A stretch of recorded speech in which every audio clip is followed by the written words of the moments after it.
Madam Chair, I do not understand bakit a person convicted of child abuse is still sitting in a seat Point of of the order, House of yung sinasabi Representatives. natin. Diba? I called your attention, Madam Chair. You did not recognize me. So, ngayon, sasabihin ko na, if you allowed her that, you allowed me a snide comment as well. At this point, the chair rules that we shall proceed, so the Honorable Franz Castro may now proceed with her interpellation. You have the floor, ma'am. So, Madam Chair, siguro first observation, no, yung on the budget for the 2024, yung Vice President na nagsabi, Madam Chair, na slow and low utilization. So, nakita naman natin doon sa presentation. So, yung utilization ay napakababa. Pero, syempre, comment ko lang, no, mas mabilis siya sa confidential funds. 100% in 11 days. Madam Chair, So, Madam Chair, so according to the utilization of the confidential and intelligence funds submitted by the COA to us, no, so we have here surveillance and monitoring. Sabihin ko lang, Madam Chair, no, yung purchase of information out of 125 million confidential funds in 2022, purchase of information 14 million, payment of reward 10 million, rental and other incidental expenses relative to the maintenance of safe houses 16 million, purchase of supplies 35 million, provision of medical and food aid 40 million, payment of incentives or traveling relative to confidential operations is 10 million. So a total of 125 million conducted surveillance in 132 areas in 11 days. So 100% utilization. Madam Chair, I have also here a report about the notice of disallowance. According to the notice of disallowance, the COA disallowed 73,287,000 out of 125 million confidential funds used by the OVP in 2022. So this is 58.63% of the 125 million. So can you confirm, the Vice President? Madam Vice President. Madam Chair, since you allowed her a snide comment, you will allow me a snide comment as well. So my question is, Madam- can you yes. confirm? Yes. Yeah, okay. Diba? Okay. Yes, Madam Chair. So Before you proceed, may I remind both our guests and our resource You should have reminded her when she said the line, diba? I called your attention, Madam Chair. You did not recognize me. So, ngayon, sasabihin ko na, if you allowed her that, you allowed me a snide comment as well. I don't recall hearing a snide comment, Madam Vice President. Ang snide comment, that's a matter of judgment. So please proceed Secretariat, Madam Chair, I would like the Secretariat to repeat the first 3 lines of the comments. point of order, Madam Chair. Point of order, Madam Chair, kasi parang... So let's please proceed with the answer. Point of order, Madam Chair, kasi parang siya yung nagpe-preside eh. Yes, that's right. Kasi inutusan mo Madam Vice yung secretariat natin sa Committee on Appropriation. Yes. Alam mo, So, ano, diba? So, please, okay, yes, thank you, Madam Madam Vice Chair. President, please proceed with the response. There's a question. Please proceed with the response. Madam Chair, I do not understand bakit a person convicted of child abuse is still sitting in a seat Point of of the order, House of yung sinasabi Representatives. natin na dinadivert ang usapan sa ating budget hearing. Kung nagawa po niya yan sa Senado, Madam Chair, dapat hindi natin yan pahintulutan dito sa Kamara. You allowed her a snide comment and then you will not allow Please wait a to be snide recognized. comment? excuse me, our members and our guests. I warn please, you. Please wait Don't to go be to this rabbit hole. Please wait to be acknowledged before you speak. Okay, so at this point, Honorable Manuel. Yes, Madam Chair, again, it's another point of order kasi kapag may mga deliberation tayo, we should stick to the topic. Hindi pwede, Madam Chair, na dinadivert natin yung usapan para hindi natin sagutin yung tanong ng mga mambabatas natin. This is actually the best opportunity, formal proceedings, nakikita po ng publiko para malaman anong sagot ng Vice Presidente. So hindi po natin napapayagan ang ganong mga argumento na hindi naman tumutumbok dun sa topic natin. So, Okay, Madam Vice Chair, President, there's I a will make this question. easy So for you. Please make Sige, ma'am. your responses direct to the point. Sige, ma'am. I will make this easy for you. What rules are we using for this budget hearing? We have our rules Yes, ma'am. adopted by the Committee on Appropriations. Right, okay. We searched for that rule. So, we only found the general rules. So, we have a copy of the rules for the budget hearings. Well, as far as I'm concerned, mas importante ang rules para sa amin. Kayo po, ang kailangan nyo lang marinig is yung acknowledgement for you to begin to speak. Yun lang po ang pinaka-importante para sa guests. Sa totoo lang po. Yes, ma'am. So, ang pinaka-importante, yes, you may proceed. At saka po yung adjournment. Yun lang po. Yung termination po. Yun ang pinaka-importante lang po. For the rules, yun ang ay importante para sa members. But we may provide the copy to you. Yes, So ma'am. please proceed and answer the May we question. request a copy? Yes, yes, absolutely. But Yes. please, there is a question. And do you want us to repeat the question? And we will not penalize you all the time. I don't You can repeat the facts from the notice of disallowance. I don't need the the repeat Honorable of the Franz. question. Yes, Honorable Franz Castro, you may repeat your question on the notice of disallowance, I believe.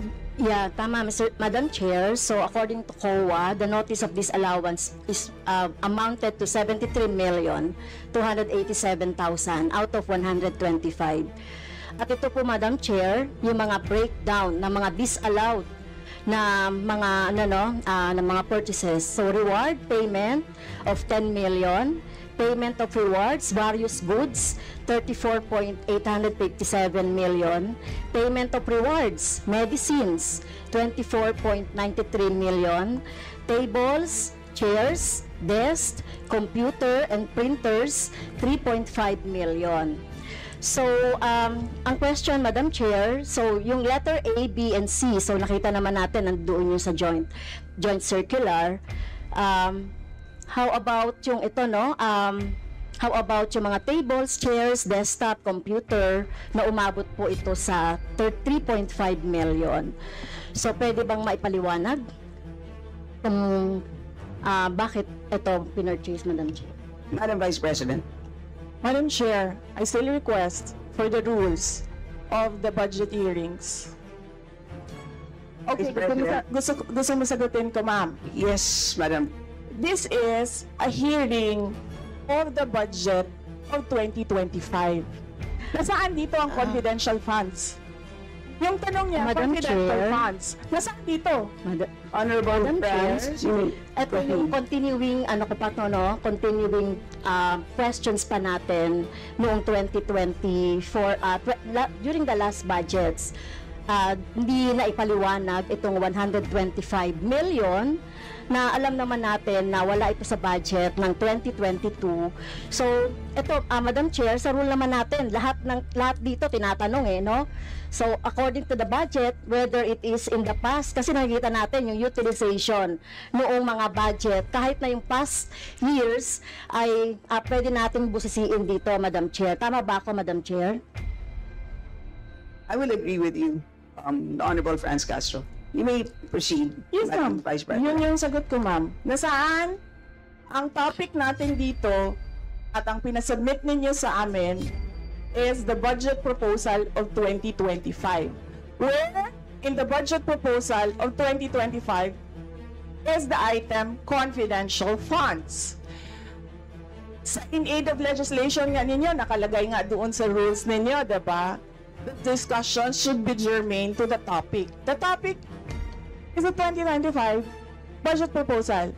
Now tell me, Madam Where Vice President, the Honorable Franz Confidential Castro has already provided a sufficient explanation for why she asked the question. So please proceed with your answer. Madam Chair, It's a very why are we simple discussing question. the budget of 2023 and 2024?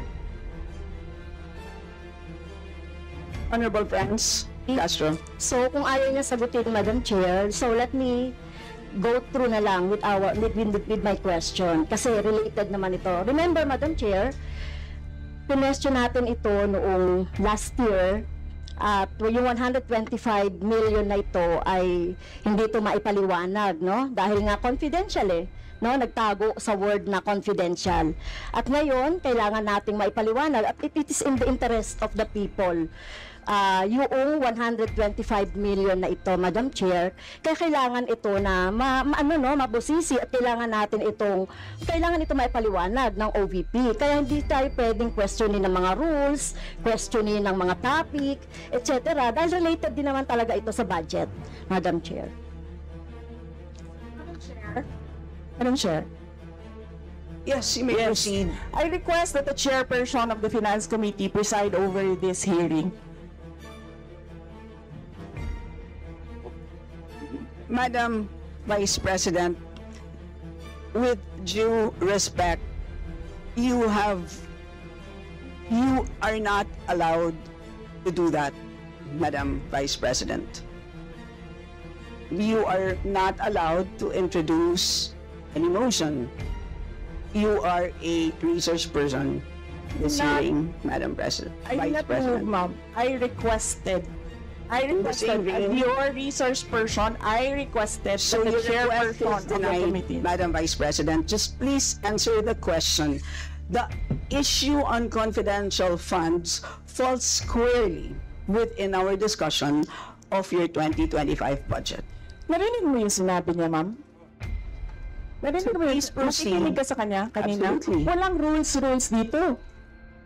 Please proceed and answer the question. It's a very simple question. Di ba?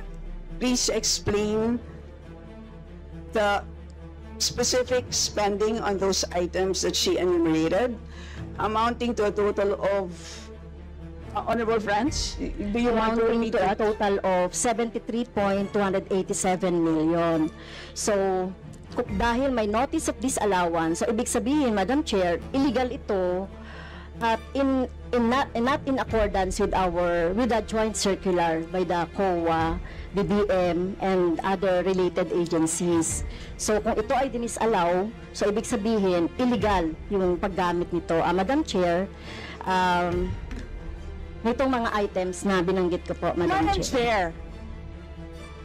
Chair, Madam Vice President. you cannot allow a member of the House to just claim that it is illegal.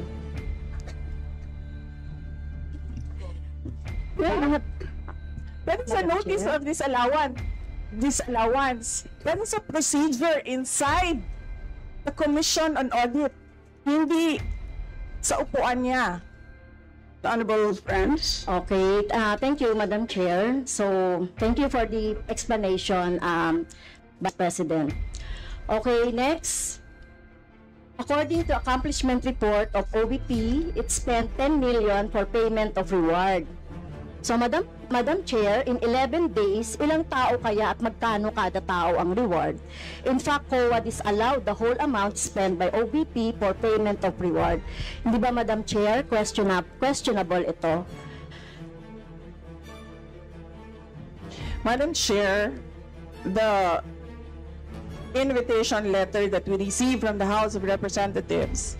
Dear Vice President Duterte, the House Committee on Appropriations will hold briefings, hearings on the budget proposals of various departments, agencies, and corporations relative to the fiscal year 2025 National Expenditure Program as the basis of the fiscal year 2025 General Appropriations Bill.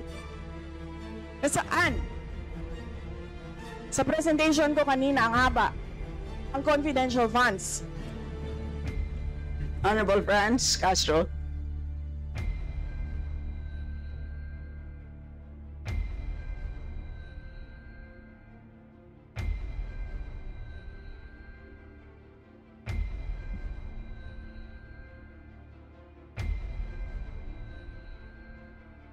Can we request our technical people to fix the mic?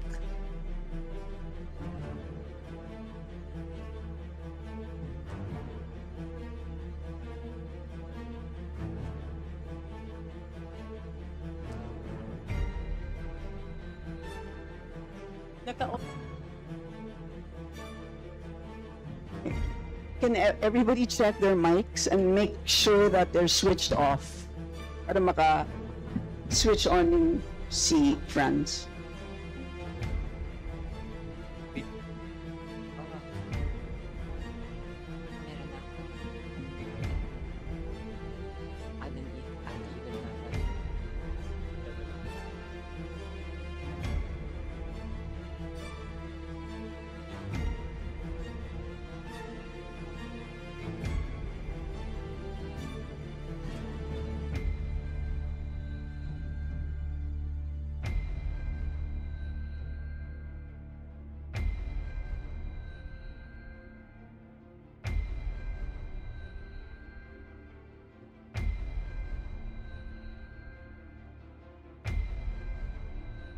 Madam Chair, point of order lang ulit, Madam Chair.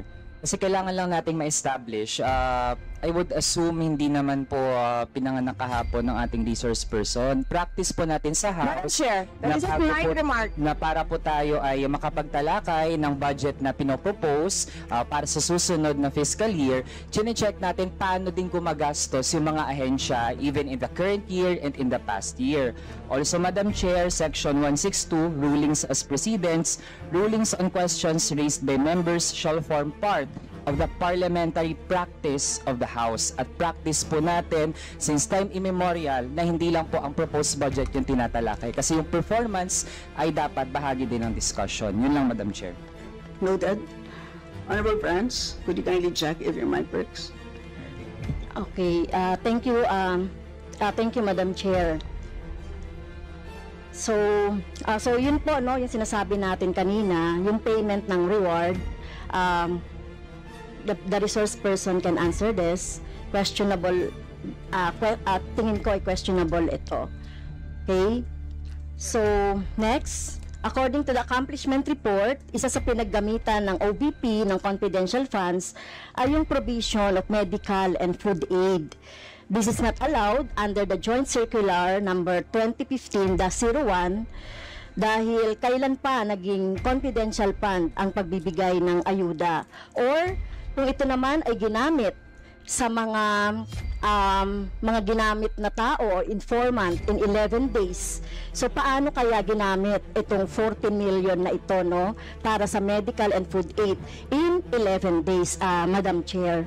So yun yung tanong ko. Kung hindi ito ginamit doon sa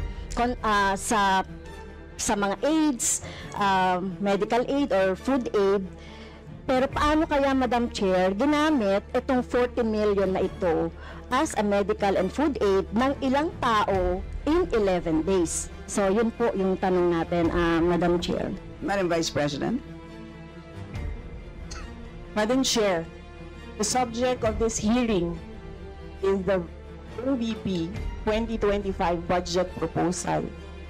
We do not have an item of confidential funds in the OVP budget proposal. Honorable Branch. So, may I continue, Madam Chair? Isa sa bumubukol na confidential fund ng OVP noong 2022 ay nasabi ko na, Madam Chair, yung medical and food aid at saka yung mga purchase of supplies. According to the accomplishment report, the OVP spent 40 million now for medical and food aid in 11 days. So, ang ibig sabihin nito, Madam Chair, konting math, pumapatak na 3.64 million kada araw ang gastos, no, para sa food and medical aid. So hindi natin maintindihan, Madam Chair, paano ito ginastos in 11 days, no? 3.64 million kada araw dito sa item na ito. Madam Vice Do you want to President. comment? Madam Vice President. I did not call you, ma'am. It was Representative Arroyo who called you. The chair would like to remind both the resource persons and the members to please wait to be acknowledged before you speak. Yes, ma'am. So, Tinawag you mo mean, ako. yes, For what, ma'am? to respond. So any comment, Madam Chair, dun sa sinabi natin based dun sa accomplishment report. So kung gagamitan natin ng konting 3.64 million kada araw ang gastos para sa medical and food for 11 days. For how many people ba ito? Madam Chair, the topic and the invitation of the House of Representatives to the Office of the Vice President for this hearing is the 2025 budget proposal. There is no confidential funds in the 2025 budget proposal. For the information of the body, the letter that we sent, our Madam Vice President, reads as follows. In the second paragraph, we noted the following topics to be discussed. Item number 3 is comparative budget allocation and utilization rate from fiscal year 2019 to 2023. That's item number 3. So I can provide you copies of the letter. So clearly, confidential funds spent in 2022 falls squarely within that. So, yes, Honorable Francie, may proceed. Yes, Madam Chair. So mukhang hindi na tayo sasagutin ng hindi na ako sasagutin ng ating Vice President. So sa bawat sagot kasi na ganyan ng ating Vice President, for the record, since ayaw magpaliwanag ang VP, so ibig sabihin nito, yung paggastos ng 125 million ay na pera ng taong bayan ay hindi maipaliwanag. So, yun lang, Madam Chair. Kaya hinihiling natin sa Vice President o OVP na kailangan na maipaliwanag itong mga sinasabing item dito. Anyway, Madam Chair, sa kanila naman ang galing, no, yung utilization of confidential and intelligence fund. And of course, ito lang naman ang hawak ko din dito, yung notice of disallowance. Kaya gusto talaga nating maintindihan, Madam Chair, kung ang notice of disallowance ay, so syempre, papaliwanag pa nila yan, kung paano, di ba? So, kailangan malaman din ng taong bayan na sila yung nagbibigay ng pondo para sa operations ng OVP at lahat ng mga agency. At kailangan yung maipaliwanag. So, hindi pwede yung ganyan na yung tactics na ganyan na parang parang sorry for the pusit, na kapag nasusukol na ang pusit ay nagaano ng maitim na tinta. So ayaw natin ng ganun, Madam Chair, kasi yung atin namang pinag-uusapan dito ay budget, no? So wag naman mag-ugaling pusit ang Office of the Vice President. Madam Chair, may I point of information only, Madam Chair? May I?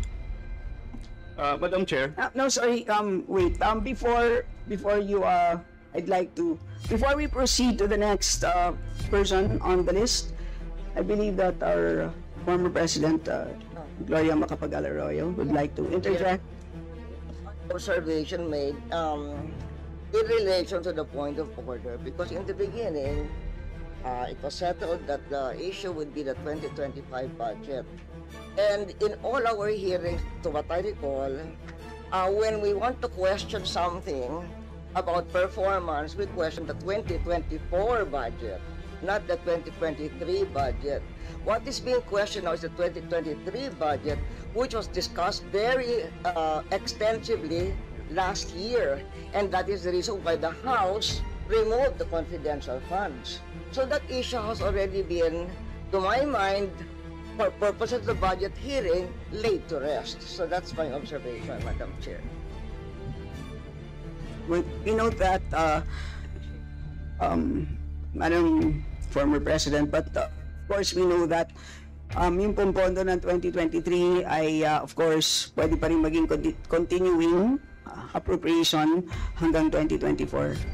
So in the same way, 2022 pwede maging continuing pa rin 2023. At alam din po natin, last year pinagdebatihan po natin ng matindi itong 2022 confidential funds. And in fact, we left a homework for the COA. Sinabi natin sa kanila na kailangan nilang tapusin ang audit by November, I believe mid-November of last year.